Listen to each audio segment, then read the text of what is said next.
কি গো, শুনছো? এদিকে এসো তাড়াতাড়ি। হ্যাঁ হ্যাঁ, বলো বলো, কি ব্যাপারটা কি? তুমি এত তাড়াতাড়ি বাজার থেকে চলে আসলে যে? আর বলো না, বাজার আর করবো কোথা থেকে গো। কাল সারা রাত বৃষ্টিতে বাজার পুরো ডুবে গেছে জলে। কোনো বাজারই তো বসেনি, বাজার কি দিয়ে করব? আর শুনলাম যে আরো 2-1 সপ্তাহ নাকি টানা বৃষ্টি হবে। সে কি? কি বলছোটা কি তুমি? বাজার ডুবে গেছে?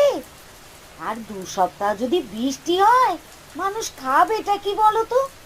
মানুষ তো না খেতে পেয়ে মারা যাবে গো। আরে হ্যাঁ হ্যাঁ, তাই জন্যই তো তোমায় ডাকছি। বলছি, আমার মাথায় না একটা ভালো বুদ্ধি এসেছে।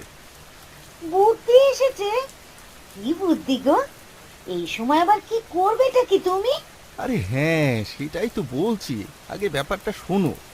আচ্ছা, তুমি তো ভালো করেই জানো এই গ্রামে সব থেকে উঁচু জায়গা হলো আমাদের। আর আমাদের উঠোনটা কিন্তু কম বড় না। এই সময় যদি আমাদের উঠোনে ছোট করে একটা বাজার বসাতে পারি, আমাদেরও দুটো পয়সা ইনকাম হবে, আর গ্রামের মানুষগুলোও দুটো খেয়ে বাঁচতে পারবে। হ্যাঁ হ্যাঁ, সে তো ঠিক আছে, কিন্তু তুমি এত সবজি পাবে কোথায় বলো দেখিনি? হ্যাঁ গো, আমি সেই ব্যবস্থাও করে এসেছি। আসার সময় সবজির ঘরে গেছিলাম, তোদের জিজ্ঞেস করাতে ওরা আমাকে বলল বাজার ডুবে যাওয়ার কারণে কোনো সবজি ব্যবসায়ী তাদের থেকে আর সবজি নিয়ে বিক্রি করতে পারছে না।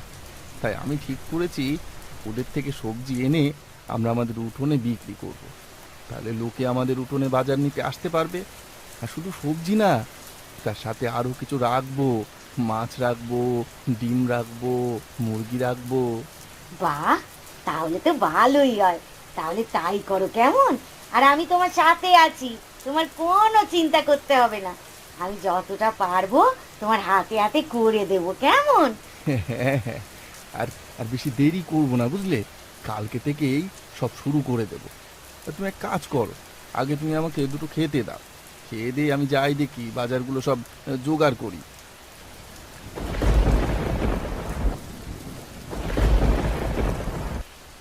কি গো, আমি এলাম তাহলে। যাই, তাড়াতাড়ি করে সবজি আর যা যা জিনিসপত্র লাগবে সব নিয়ে আসি। কাল থেকে যে বাজার দিতে হবে। হ্যাঁ হ্যাঁ, এই বেলা বেরিয়ে পড়ো, আর দেরি করো না। এদিকে আকাশের অবস্থা খুব ভালো না, আবার যে কখন বৃষ্টি নামে তার ঠিক নেই। আর দেখে শুনে যেও, কেমন? চারদিকে জল জমে যে সবই ডুবে গেছে, কোনটা মাঠ কোনটা পুকুর কিছুই বোঝা যায় না। আরে হ্যাঁ হ্যাঁ, তা নিয়ে তুমি অত ভেবো না, আমি ঠিক চলে যাব। আচ্ছা, আমি আসছি তাহলে। সাবধানে যেও। দুর্গা দুর্গা। এই বলে বিমল সবজি আনতে চলে গেল বাজারে।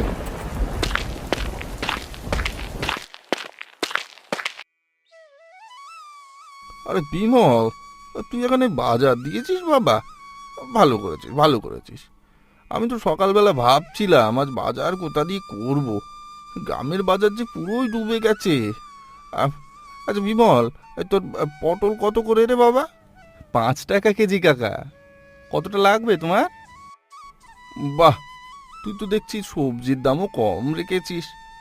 বিমল, এই বৃষ্টি বাদলের দিনে গ্রামের লোকেরা কাজকর্মে যেতে পারছে না।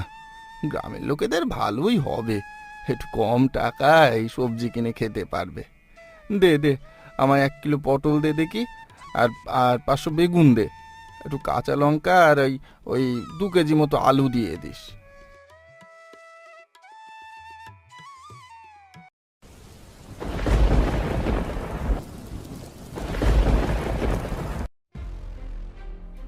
আরে, এটা বিমলের বাড়ি না?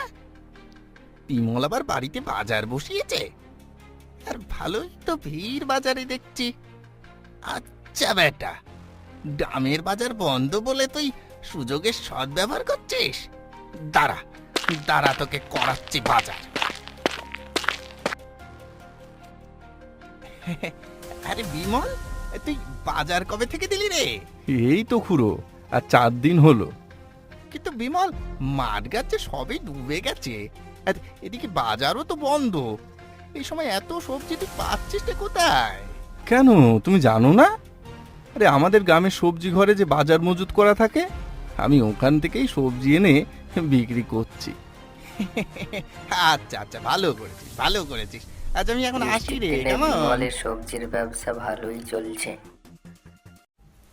বুঝলে গিন্নি, আজ তো সব সবজি বিক্রি হয়ে গেল। কাল আবার সকাল সকাল আমাকে সবজি ঘরে যেতে হবে, না হলে যে কালকে বাজার দেওয়া যাবে না। হ্যাঁ গো, তুমি তাহলে ভোর ভোর উঠে বেরিয়ে পড়ো, কেমন? সবজি আনতে যেতে হবে না। আর এদিকে আমি বাজার সব গুছিয়ে রাখবো। ঠিক আছে, এখন তাহলে শুয়ে পড়ো।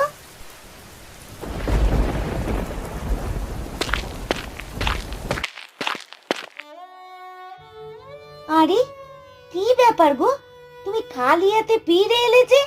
সবজি কোথায় গেল? আর বলো না গিন্নি, আমি তো ভোরবেলা সবজি ঘরে গিয়েছিলাম, কিন্তু আমি সবজি ঘরে গিয়ে দেখি সবজি ঘর পুরো ফাঁকা, কোনো সবজিই নেই। আমি তাদেরকে জিজ্ঞেস করাতে তারা বলে সবজি আর নেই, সব শেষ হয়ে গেছে। কে যেন একটা এসে নাকি সব সবজি একেবারে কিনে নিয়ে চলে গেছে। সে কি, কি বলছো গো তুমি? সবজি ঘরে কোনো সবজি নেই? এত সবজি কে নিল? তাই তো ভাবছি গিন্নি। ওদিকে সবজি ঘরে লোকেদেরকে জিজ্ঞাসা করলাম, ওরাও তো কিছু বলতে পারলো না। কি গো, তাহলে এখন কি হবে? হাহ, কি আর হবে, সবজি যখন নেই আর বাজার দেয়া যাবে না। আর এদিকে বিমল বসে বসে বাড়ির বারান্দায় ভাবছে সবজিগুলো নিল কে। আরে বিমল, কি ব্যাপার কি তোর? 2 দিন ধরে তুই বাজার দিচ্ছিস না যে? আমি আজ ভাবলাম তুই বাজার দিয়েছিস, তাই এইদিকে এলাম। কি আর করব কাকা, তোমরা তো ভালো করেই জানো আমি গ্রামের সবজি ঘর থেকে সবজি এনে এখানে বিক্রি করতাম, কিন্তু গত 2 দিন ধরে সবজি ঘরে কোনো সবজিই নেই। কে যেন একজন এসে নাকি সব সবজি কিনে নিয়ে চলে যাচ্ছে, তাই 2 দিন ধরে আর বাজার দিতে পারছি না গো। সে কি বিমল, সবজি ঘরে সবজি নেই মানে? তাহলে নগেন এত সবজি পাচ্ছে কোথায়? নগেন খুড়ো? নগেন খুড়ো আবার বাজার কবে থেকে দিল গো কাকা? এই তো 2 দিন হলো। আর তুই 2 দিন ধরে সবজি নিয়ে বসছিস না বলে আমাকে বাধ্য হয়ে নগেনের কাছ থেকে সবজি কিনে খেতে হচ্ছে। আর নগেন যা চড়া দামে সবজি বিক্রি করছে, তা গ্রামের মানুষের পক্ষে কিনে খাওয়া সম্ভব না রে। তুই তো ভালো করে জানিস গ্রামের মানুষের কি অবস্থা। এই সময় এত দাম দিয়ে সবজি কিনে কি করে খাবে তারা? আমি ভাবলাম তুই হয়তো আজকে বাজার নিয়ে বসেছিস, তাই আমি এইদিকে এলাম। ঠিক আছে, কি আর করব, আজকেও তাহলে নগেনের থেকেই সবজি নিতে হবে। চলি রে, চলি আমি এখন।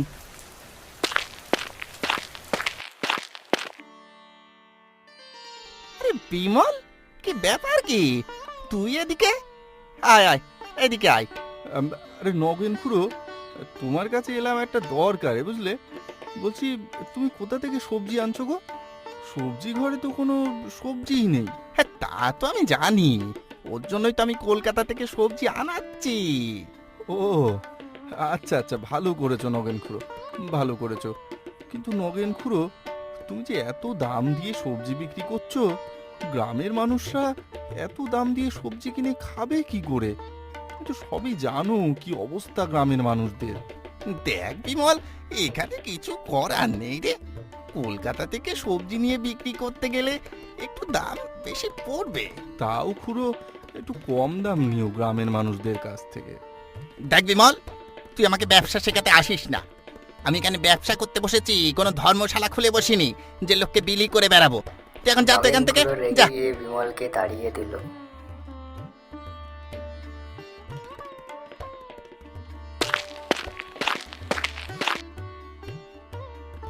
আরে খুড়ো, কি ব্যাপার কি?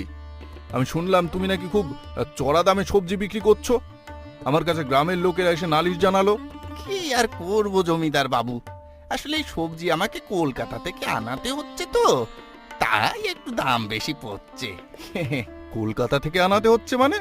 কেন, আমাদের গ্রামের সবজি ঘরে কি সবজি নেই? না জমিদার বাবু, আমাদের গ্রামের সবজি ঘরে কোনো সবজিই নেই। সে কি করে হতে পারে? সবজি ঘরে সবজি নেই মানে কি বলছো তুমি? আর তুমি কলকাতা থেকে সবজি আনাচ্ছই বা কি করে? এদিকে অনবরত বৃষ্টি হচ্ছে আর চারিদিক যে জলে ডুবে গেছে। এই সময় কলকাতা থেকে তুমি সবজি আনছো, আমার সাথে কি তুমি মশকরা করছো নাকি? হ্যাঁ, সত্যি করে বলো, তুমি এই সবজি কোথা থেকে পাচ্ছ? না জমিদার বাবু, আমি আমি সত্যিই বলছি, এই সবজি কলকাতা থেকে আনছি। দেখো নগেন খুড়ো, এই গ্রামের মানুষ মুখ্য সূক্ষ্ম হতে পারে, কিন্তু আমি মুখ্য সূক্ষ্ম নই যে তুমি যা বোঝাবে আমি তাই বুঝবো।